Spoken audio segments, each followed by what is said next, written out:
আজকে আমার মা বাবার অ্যানিভার্সারি।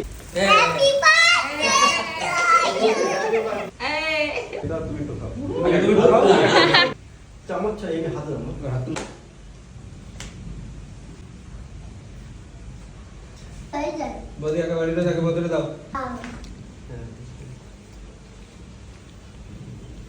তো আজকে ঘরে খুব ছোট করে একটা এরকম অ্যানিভার্সারি প্রোগ্রাম হলো, একদম ছোট, একদম হওয়ার কথা ছিল না, কারণ অভ্র নেই, আদ্রিত নেই, কিছু লোক থাকলে ভালো হতো, তো আপনাদের লোকজন কম আছে বলেই ছোট করে করা হলো। তো আজকে বাবা মার বিবাহ বার্ষিকী, এটা আমরা দাদারা সবাই মিলে এটা তোমাদের দিলাম।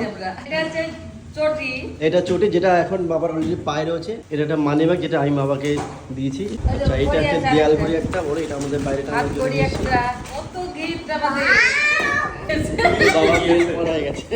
আর সব শেষে এখানে দেখতে পাচ্ছি বিরিয়ানি হয়েছে, কারণ বড় বুঝি করছে। খুব সুন্দর হচ্ছে, বা ভালো হয়েছে। তো ভুলে গেছি, এই যে মার গলায় দেখতে পাচ্ছি মালাটা, এটা বাবা দিয়েছে মাকে আজকে অ্যানিভার্সারি গিফট।